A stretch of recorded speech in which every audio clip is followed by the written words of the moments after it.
باپ اور بیٹے اور روح القدس کے نام سے آمین۔ اگر تم میرے ساتھ قائم نہیں رہتے تو تم قائم نہ رہو گے۔ ہمارے لیے آج کی تلاوت اشعیاء نبی کا صحیفہ، اس کا 7واں باب اور اس کی پہلی 9 آیات۔ شاہ یہودہ آحاز بن یوتام بن عزیہ کے دنوں میں شاہ آرام رسین اور شاہ اسرائیل فاقہ بن رملیہ یروشلم کو آئے تاکہ اس سے جنگ کریں، پر اس سے مغلوب نہ کر سکے۔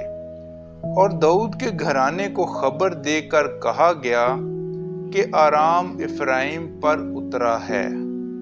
تب اس کا دل اور اس کی قوم کا دل مضطرب ہو گیا، جس طرح کہ جنگل کے درخت ہوا کے آنے سے مضطرب ہوتے ہیں۔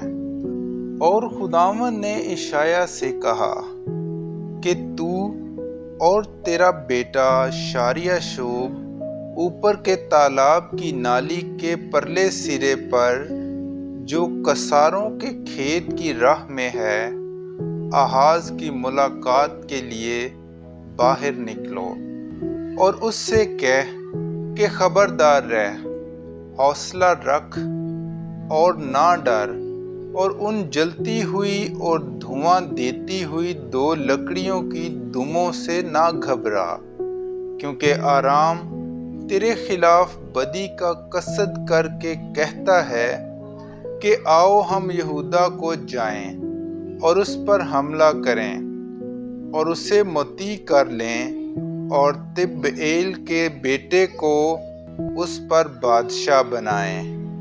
لیکن خداوند خدا یوں کہتا ہے کہ یہ منصوبہ قائم نہ رہے گا اور یہ نہ ہوگا، کیونکہ آرام کا سر دمشق ہے اور دمشق کا سر رسین ہے، اور ایسا ہی افرائیم کا سر سامرا ہے اور سامرا کا سر رملیہ کا بیٹا ہے۔